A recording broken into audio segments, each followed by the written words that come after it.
You don't need $1 million to change your life. Just 7 lines, 7 declarations, spoken with faith, spoken with purpose, spoken before the world even knows you're awake. Say these every morning, and you won't just watch your life change, you'll command it to. What you speak over your life in the morning sets the tone for your entire day. The power of life and death is in the tongue. And if you speak with intention, you can transform your mindset, your habits, and your future. These 7 lines are magic. They are principles.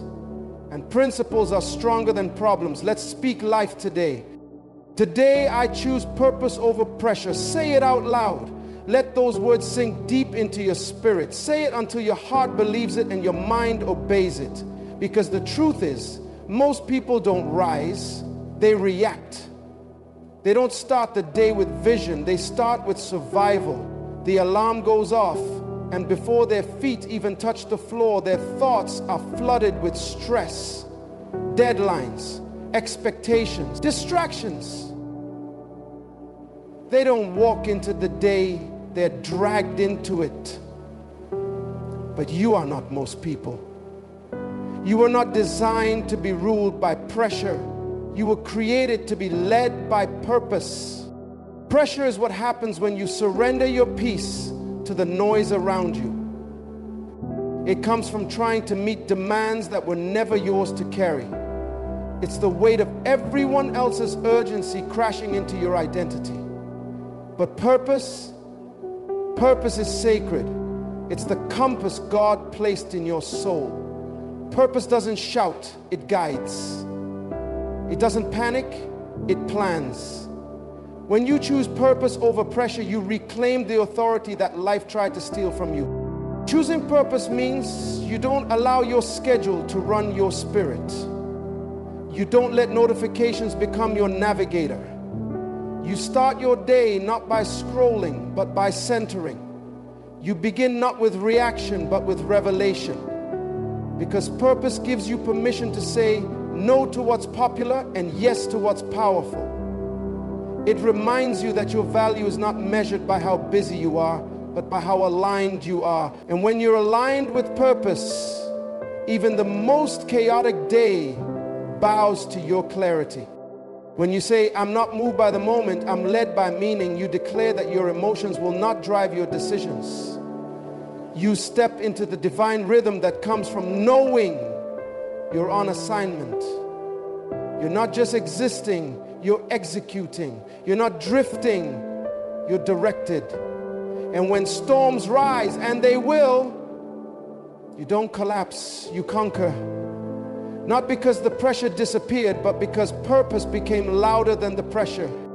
Purpose doesn't remove the problem, but it reframes it. It shows you that what looks like an obstacle might actually be an opportunity. That what you thought was a delay could be divine development. When you're led by purpose, you stop asking, why is this happening to me? And you start declaring, what is this preparing me for? That shift in thinking, that's where transformation begins. So today, no matter what's on your calendar, no matter who's pulling on your time, start with this. Today, I choose purpose over pressure. Not tomorrow, not next week, today. Because how you start determines how you finish. And if you start with purpose, you finish in power. Say it like you mean it. Declare it until your life aligns with it. You are not a slave to pressure. You are a steward of purpose. And today you lead. I am equipped, empowered, and established by God. Those aren't just words. They are a declaration of identity, authority, and divine intention. When you wake up and speak this over your life, you're not merely motivating yourself. You are aligning your life with heaven's blueprint. God doesn't create for confusion. He doesn't design with deficiency in mind. When He made you, He packed you with purpose, armed you with gifts, and positioned you with precision. So why would you ever wake up feeling like you're behind? Why would you ever start the day thinking you lack what it takes? You're not waking up to play catch up. You're waking up to walk in calling. You are already equipped. Every challenge that comes today is a setup for the strength that's already inside you. Every door that seems locked is waiting for the authority you carry. And when you declare, I am empowered, you're not hoping for power. You're recognizing that divine power is already at work in you. Empowered means you're not waiting on approval. Empowered means heaven has already endorsed you. The problem is never your potential, it's your perception. If you keep seeing yourself as inadequate, your life will reflect limitation. But the moment you start seeing yourself the way God sees you, equipped, empowered, established, your confidence will rise, your actions will shift, and your environment will respond. Establishment isn't a feeling, it's a fact. You're not unstable, you're not in limbo, you are rooted in the favor and strategy of God. And when God establishes you, no man can uproot you. Circumstances don't get to define your destiny. Your Creator already did. You weren't just born, you were assigned. You're not a result of random events, you're a result of divine engineering. God didn't leave you here to guess your way through life. He placed purpose in you and then gave you the capacity to fulfill it. You're not an echo of culture. You're a voice from heaven. When you begin your day with this declaration, you shut the door on insecurity. You silence the whispers of fear. You refuse the lie that you're not enough. Because the truth is, you're more than enough when you're in alignment with the one who sent you. Every morning you say this line, you're reminding your spirit who's in charge.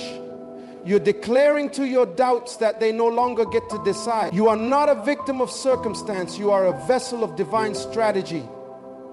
That means you carry answers, not just questions. That means you walk with authority, not anxiety. That means your day does not dictate your worth. Your worth dictates how you walk through the day. You are equipped with wisdom, empowered by grace and established by truth. So don't shrink back. Don't second guess.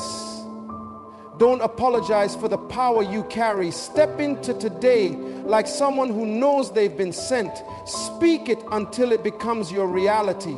Live it until the world recognizes what heaven already knew. You are equipped.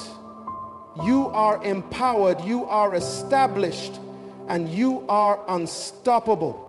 What I sow today, I will reap tomorrow. It's not just a statement, it's a law, a principle embedded into the very fabric of life. Every day, whether we realize it or not, we are planting seeds. Seeds of thought, seeds of belief, seeds of action. And the harvest we experience tomorrow is nothing more than the result of the choices we make today. Discipline is destiny in disguise. While others may chase quick fixes or shortcuts, the person who embraces the process of daily sowing will always outrun the one who waits for miracles without movement. Miracles aren't magic. They are the multiplication of effort through the hand of God.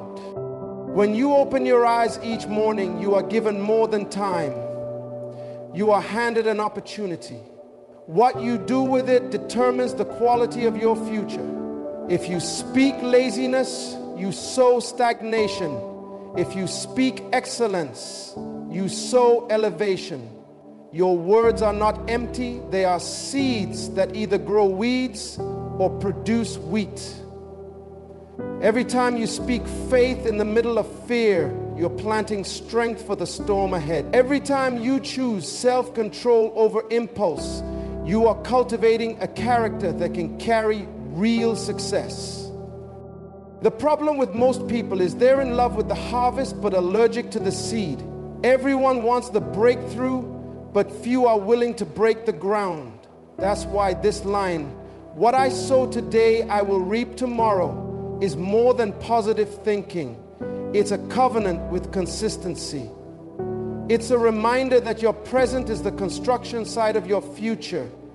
You don't wait for greatness to show up. You show up with greatness in your hands and plant it until it multiplies.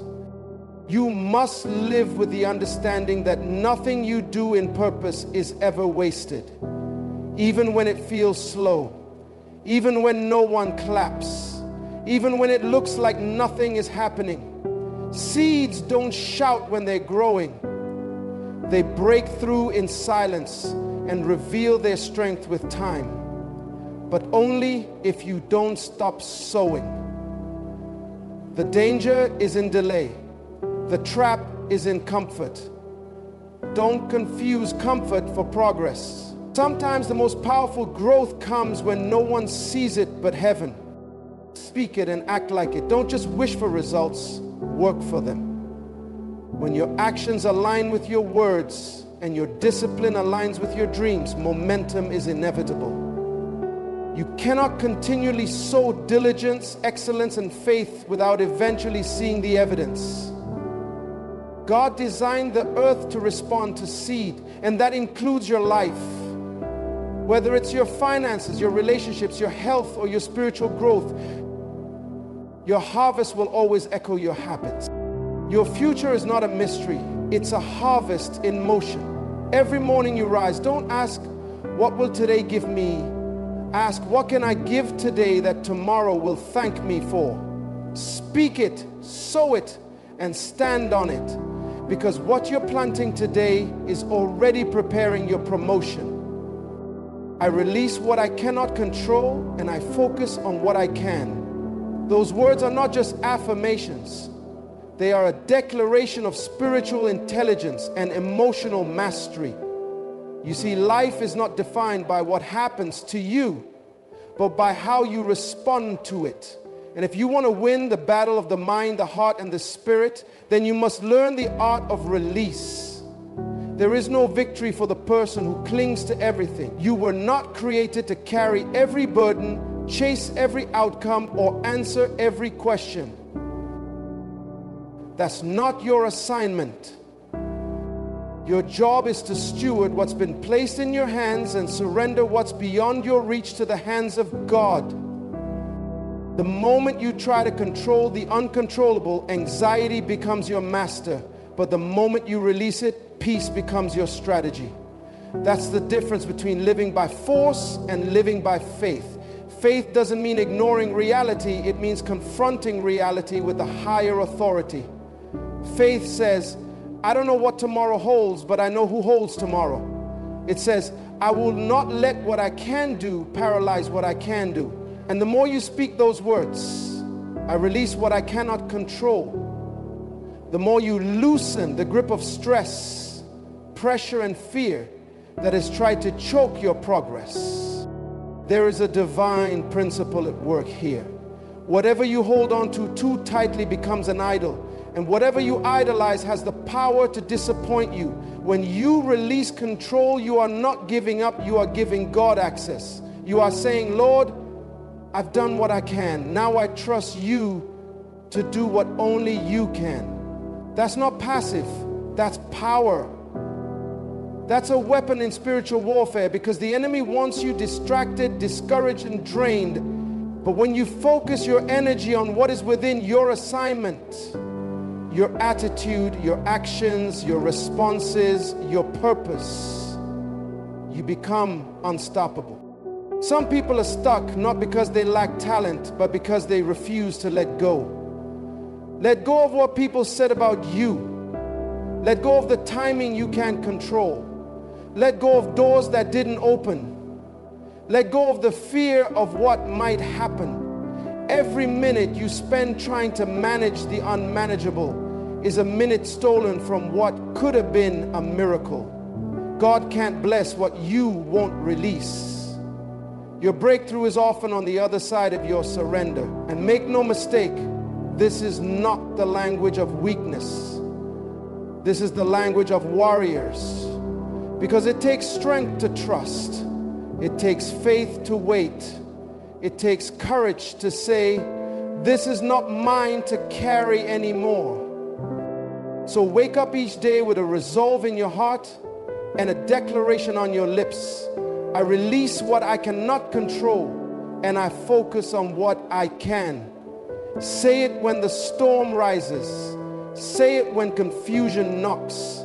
Say it when the world tries to spin faster than your peace. Because in that release, you will find your rhythm. In that focus, you will find your fire. And in that surrender, you will find your strength. I attract what I respect and become what I admire. This is more than a motivational line. It is a divine law, a principle rooted in the very nature of how we were created. You were designed to reflect what you behold.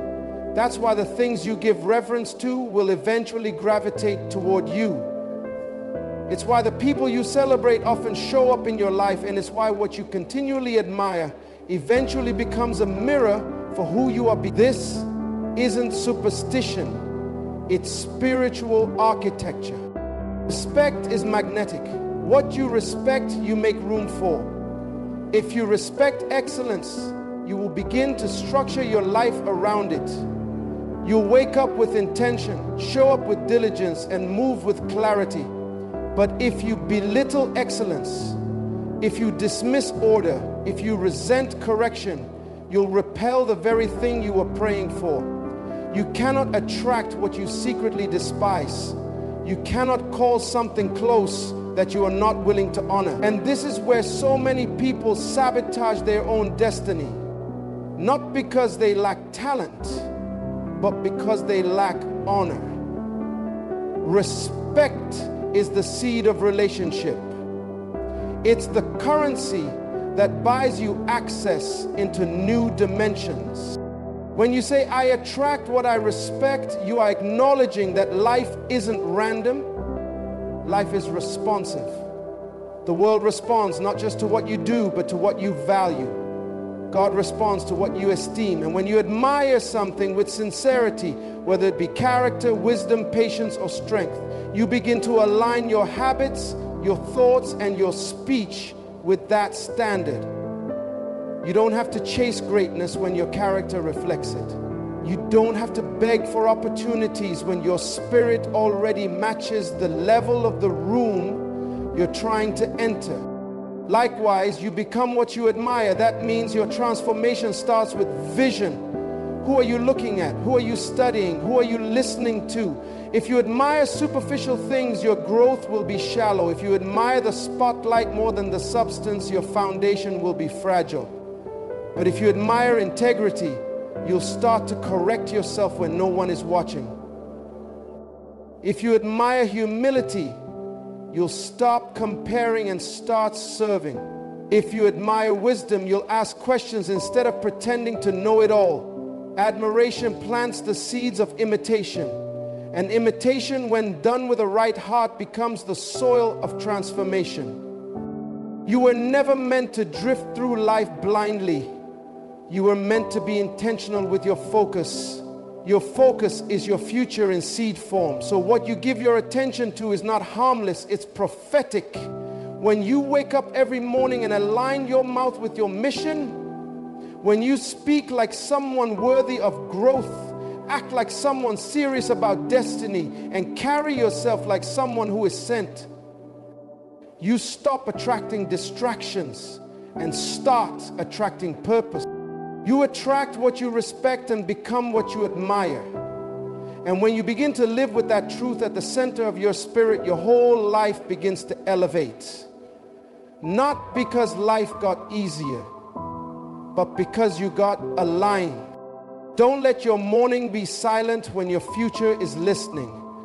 Don't let the world speak louder than your faith. These 7 lines are not suggestions, they are declarations. Speak them boldly, live them fully.